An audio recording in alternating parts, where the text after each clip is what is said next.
इस वीडियो में मैं आपको बताऊंगा कि मेरे पास दो जादुई चीजें हैं। वो चीजें जिनसे कि एक तो मैं हमेशा जवान रह सकता हूँ, मेरे बाल कभी सफेद नहीं होंगे, फेस पे हमेशा ग्लो रहेगा, शाइनिंग रहेगी, मुझे कभी साइनस माइग्रेन की दिक्कत नहीं होगी, मुझे एलर्जी नहीं होगी, जो धूल और डस्ट से एलर्जी होती है, सर्दी जुकाम की दिक्कत मुझे नहीं रहेगी। और ये दो करामाती चीजें हैं। एक तो मेरा ये कालीन, रेड कलर का कालीन, और एक है मेरे पास अलादीन का चिराग।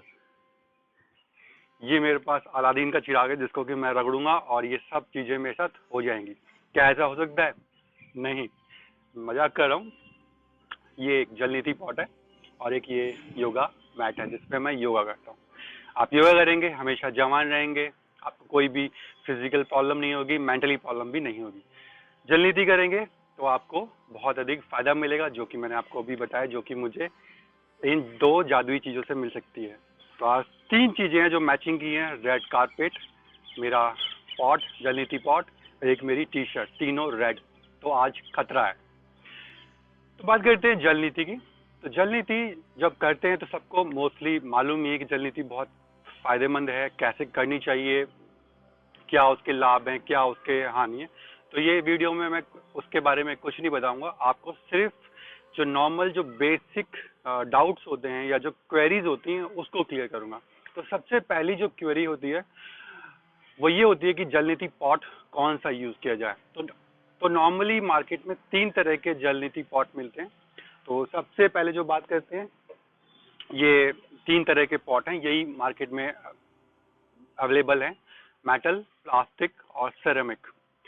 तो बात करते हैं सबसे पहले सेरेमिक पॉट की। सेरेमिक पॉट जो इस टाइप का होता है, ये कुछ कुछ अलादीन के चिराग का जैसे ही शेप में लगता है, कैपेसिटी इसकी बहुत कम होती है, वेट में थोड़ा सा भारी होता है, रेट में थोड़ा ज़्यादा होता है। वाटर की जो कैपेसिटी है वो इसकी कम होती है, हार्डली ये 150 ग्राम 150 ml पानी, 200 ml पानी ले पाएगा, शायद उससे भी कम ले पाएगा।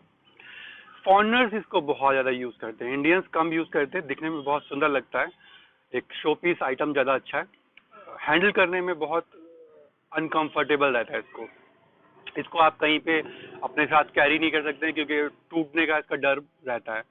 प्राइस इसकी जो होती है वो 250-300 से लेके, फिर डिपेंड करता है कि आप किस मार्केट में खरीद रहे हैं, कहाँ से खरीद रहे हैं और आप कैसी बार्गेनिंग कर रहे हैं। तो 250 से कम इसकी स्टार्टिंग रहेगी और बहुत इजीली मार्केट में ये अवेलेबल भी नहीं होता। दूसरा आता है ये मेटल का, जिसमें कि दो तरह का आता है। तो स्टील का आता है और एक आता है कॉपर का, यानी कि तांबे का। इसमें प्रॉब्लम ये है कि इसमें भी क्वालिटी का डिपेंड करता है। क्वालिटी मतलब जितनी अच्छी क्वालिटी होगी वो उतना भारी होगा, और जितना भारी होगा उसी हिसाब से इसकी रेट होगी, और भारी को आपको कैरी करने में, हैंडल करने में, यूज करने में दिक्कत रहेगी, क्योंकि इसकी तो कैपेसिटी ज़्यादा होती है। इसमें आप आराम से 250 ml पानी, यानी कि 250 ग्राम पानी आप इसमें आराम से भर सकते हैं। वजनी हो जाता है। और इसमें से सबसे बड़ी दिक्कत जो स्टील वाले में तो दिक्कत नहीं आती, कॉपर वाले में आती है, जो कि तांबे वाले में आती है। उसमें तो आपने देखा होगा तांबे के बर्तन कुछ समय बाद काले हो जाते हैं और कुछ नीले कलर के हो जाते हैं, वो ऑक्सीडेशन की वजह से होता है।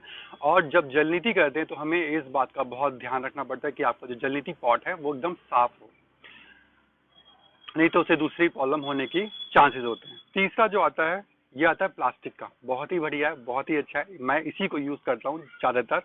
बहुत लाइट वेट है, रेट में बहुत कम है, मुश्किल से 20-30 रुपए का ये आ जाता है, और रफ एंड टफ है, कहीं पे भी टूटेगा नहीं, आप इसे कहीं पे भी ले जा सकते हैं। बहुत लाइट वेट होता है, साफ करने में भी इसमें कोई बहुत ज़्यादा दिक्कत नहीं है। तो अब बात करते हैं कि क्या मतलब इनमें, इसमें जो मेटल वाले में उसमें क्या दिक्कत आती है।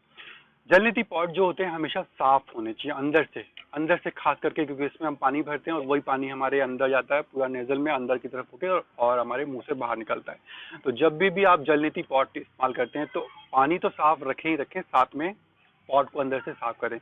तो इन दो में तो जो ये सेरेमिक वाला है, प्लास्टिक वाला है, इसमें दिक्कत नहीं आती, मेटल वाले में दिक्कत आती है इसको साफ करने में। और खास करके वो जो तांबे वाला है उसमें, उसको आपको अच्छी तरह से नींबू से रगड़ना पड़ेगा और एकदम चमकाना पड़ेगा, जो एकदम नया तांबे का गोल्डन कलर सा होता है, लाइट गोल्डन तांबई कलर जो बोलते हैं, वो कलर आ जाएगा, तब आप उसको फिर यूज करो। अदरवाइज आप उसको पाना यूज करते रहेंगे, सॉल्ट वाला पानी लेंगे और फिर उसमें वो रिएक्शन होगा और फिर वो रिएक्शन आपको नुकसान कर सकता है। पानी की बात करें तो जब भी आप जल नीति का जो पानी आप इस्तेमाल करते हैं वो हमेशा हमेशा कोशिश करें कि वो आरओ का पानी हो या एकदम साफ फिल्टर पानी हो, क्योंकि अगर वो पानी गंदा है तो आपको फायदा होने के बजाय नुकसान हो जाएगा। यहाँ तक कि एक आध आदमी की डेथ भी हो चुकी है, मर चुके हैं, उनको ब्रेन का इन्फेक्शन हो गया। और ये घटना वैसे यूएस की, इंडिया में नहीं हुआ, उनको इबोला का इन्फेक्शन हो गया, वायरस इबोला का वायरस उनके चला गया पानी के थ्रू। उन्होंने थोड़ा नॉर्मल जो टंकी का पानी होता है वो यूज कर लिया और उससे हुआ। पानी आप उसमें बॉईल तो करते ही नहीं है कि वो बैक्टीरिया वायरस उसके मर जाएं, आप उसका हल्का सा ल्यूक वार्म करते हैं। अगर हाँ बॉईल कर लेते हैं तो बॉईल करने के बाद फिर आपको छानिए, ठंडा कीजिए और फिर उसको इस्तेमाल कीजिए। वो करना चाहे तो वो कर सकते हैं, अदरवाइज आरओ या फिल्टर का पानी यूज करें। अब बात आती है कि पानी कितना गर्म हो, तो गर्म को लेके हमेशा सब लोगों का कंफ्यूजन होता है कि गर्म कितना गर्म, क्योंकि सबका जो गुनगुने का जो टेम्परेचर है, लुकवार्म वाटर का टेम्परेचर सबकी बॉडी का अपना अलग अलग रहेगा। किसी के लिए बहुत ज़्यादा गर्म को भी गुनगुना करेगा, जैसे मैं, मेरे बहुत खौलता हुआ पानी भी नॉर्मल गर्म रहता है। तो पानी के गर्म कैसे, अब ये आप थर्मामीटर लेके तो हर जगह जाएंगे ही नहीं कि अपने पानी में डालेंगे, थर्मामीटर करेंगे और फिर चेक करेंगे, या आप अपनी फिंगर को डालेंगे बार बार और फिर चेक करेंगे कि पानी गर्म हुआ है कि नहीं हुआ, तो फिर वो दोबारा पानी जो है गंदा हो गया। तो सबसे जो बेस्ट तरीका है पानी को चेक करने का कि वो गर्म है और कितना आपके लिए सुटेबल है। तो जो पानी का टेम्परेचर होना चाहिए वो आपके जो आंसू होते हैं, आंसू के जो टेम्परेचर होता है गर्म, आपने देखा होगा आपकी बॉडी पे अगर आंसू गिरता है तो उसकी जो गर्माहट होती है उतना ही वो गर्म होना चाहिए, उससे ज़्यादा वो गर्म नहीं होना चाहिए। बार बार आंसू गिरेंगे नहीं और आंसू से पता नहीं चलेगा। तो बहुत सिंपल सा तरीका है कि आप अपने पॉट में या जिस भी बर्तन में आपने वो पानी रखा हुआ है, उस पानी को आप अपने इस वाले हिस्से पे, जो ऊपर वाला हिस्सा होता है, यहाँ पे आप गेरेंगे। और जब आप यहाँ पे इस पानी को गेरेंगे तो आपको बहुत ज़्यादा जलन नहीं होनी चाहिए और ठंडा भी नहीं लगना चाहिए। आपको लगना चाहिए कि हाँ कंफर्टेबल पानी है, उसका जो टेम्परेचर है वो ठीक है, गर्म है पर ठंडा भी नहीं है और बहुत ज़्यादा गर्म भी नहीं है कि जल रहा है। तो समझ लीजिए कि वो पानी एकदम ठीक है जल नीति करने के लिए। अब बात आती है कि पानी नमकीन कितना होगा। तो नमकीन का भी यहाँ पे फिर वही बात आ जाती है कि हर किसी की नमकीन की अलग अलग होती है। और मैं ये कहूँ कि नहीं, आप उसमें 200 में 1 टीस्पून डाल लीजिए और 2 टीस्पून डाल लीजिए, या उस मेजरमेंट करके बताऊं तो वो भी आप लेके हर बार सुबह सुबह ही तो बैठ नहीं जाएंगे कि मेजरिंग जग ले रहे हैं और नाप रहे हैं। रफली होता है सब काम, बहुत जल्दी जल्दी होता है।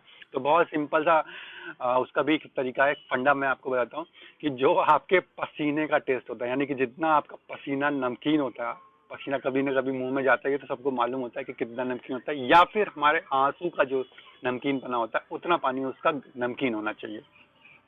आप उसमें नमक डालिए और उसको थोड़ा सा चेक करिए, टेस्ट कीजिए। अगर वो ठीक लग रहा है, उतना ही लग रहा है कि हाँ मेरा पसीना या मेरे जो आंसू होते हैं उतना वो नमकीन है, तो समझ लीजिए कि वो नमकीन एकदम ठीक है आपकी जल नीति करने के लिए। अब यदि कम करने से, पानी में नमक कम है या ज्यादा है, तो उससे क्या दिक्कत आएगी? तो उससे दिक्कत ये आएगी कि जो नमक अगर कम रहेगा तो वो इफेक्ट नहीं करेगा, आपको फिर ऊपर की तरफ एक इरिटेशन होने लग जाएगी, ठंड लगने के चांस होते हैं और दिक्कत होगी।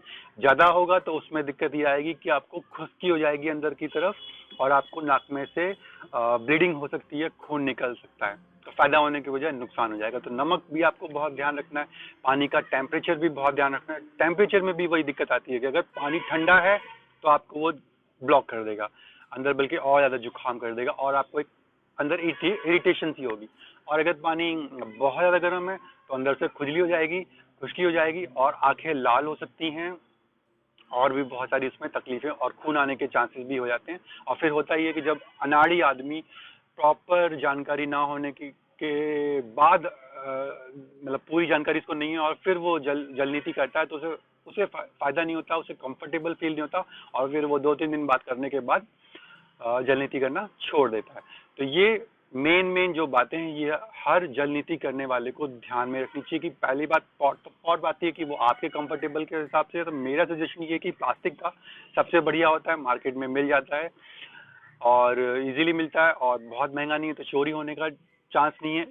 इसके चोरी होने के चांसेस बहुत ज़्यादा हैं क्योंकि ये सुंदर बहुत लगता है, रखने में बहुत सुंदर लगता है, इस्तेमाल करने में लगे न लगे, बट घर में रखने में, शो पीस आइटम में बड़ा अच्छा लगता है। इसमें ये कि स्टील वाला चोरी नहीं होगा, बट जो कॉपर वाला है उसके चोरी होने के चांसेस होंगे। और फिर इसका वेट ज़्यादा हो जाता है, एक तो इस मेटल का वेट और प्लस पानी का। सेकंड चीज ये कि अगर आप ये हल्का ले लेंगे, लाइट वेट ले लेंगे, तो यानी कि वो जो मेटल है, वो जो धातु है, वो घटिया क्वालिटी की है, और घटिया क्वालिटी की तो फिर वो नमक के साथ मिलके रिएक्शन करेगी। तो बेटर ये है कि आप प्लास्टिक का लीजिए। पानी का जो नमकीन है वो भी मैंने आपको बता दिया कैसे आपको मेजरमेंट करना है, कैसे आपको मेजर करना है, और आपको गर्म पानी का जो है उसका कैसे ध्यान रखना है वो भी चेक करने बता दिया मैंने आपको कि आपको पानी अपने यहाँ पे डालना है, अपने जलमंती पॉट पे भरिए और पानी को धीरे से यहाँ पे डालिए। अगर आपको जल नहीं रहा है, ठंडा नहीं लग रहा है, तो समझ लीजिए पानी ठीक है। लास्ट जो इम्पोर्टेंट चीज बताई वो ये कि पानी हमेशा एकदम साफ लें, सीधे नल में से या किसी जगह से पानी लेके उसे गर्म करके इस्तेमाल ना करें। पानी हमेशा फिल्टर, साफ छना हुआ आरओ का हो, या अगर आरओ का नहीं है तो बॉईल किया हो, बॉईल करने के बाद उसे ठंडा कर लें, छान लें, और फिर हल्का सा उसे दोबारा गर्म करें, गुनगुना करें, फिर उसको इस्तेमाल करें। तो ये सावधानी है जो जल नीति करते वक्त और करने से पहले हमें ध्यान रखनी चाहिए। तो उम्मीद है आपको समझ में आ गया, और फिर भी अगर आपको कोई सवाल है तो आप पूछ सकते हैं।